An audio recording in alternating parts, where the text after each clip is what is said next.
ছেলেকে ফেরানোর জন্য বাবার মিথ্যা অসুস্থতা। শেষটা শুনে কাঁদবেন বাবার অভিনয় করা অসুস্থতা। বাবা হঠাৎ জানালেন তিনি খুব অসুস্থ। ছেলে সব কাজ ফেলে দৌড়ে বাড়ি এল। কিন্তু বাড়িতে এসে এমন সত্য জানল, যা শুনে তার চোখে পানি চলে এল। কেন বাবা এমন মিথ্যা বলেছিলেন? শুনুন পুরো গল্প। গল্পকরিম সাহেব ছিলেন একজন বৃদ্ধ বাবা। তার একমাত্র ছেলে সোহেল বিদেশে চাকরি করত। প্রথম দিকে সোহেল নিয়মিত ফোন করত। কিন্তু সময়ের সঙ্গে সঙ্গে ফোন কমতে লাগল। মাসে একবার, তারপর 2 মাসে একবার। করিম সাহেব প্রতিদিন ছেলের ফোনের অপেক্ষায় থাকতেন। একদিন তিনি সিদ্ধান্ত নিলেন, ছেলেকে একবার দেখতেই হবে।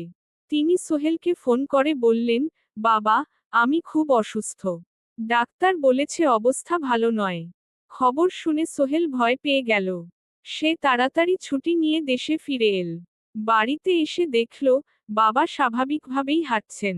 সে অবাক হয়ে বলল, বাবা, তুমি তো ভালো আছো।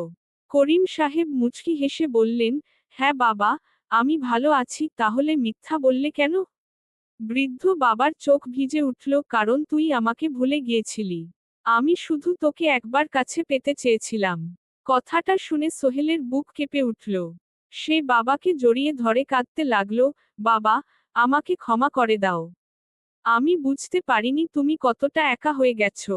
সেদিনের পর থেকে সোহেল যতই ব্যস্ত থাকুক, প্রতিদিন বাবার সঙ্গে কথা বলতো। করিম সাহেবের মুখে আবার হাসি ফিরে এল। শিক্ষা, টাকা পয়সা জীবনের সবকিছু নয়।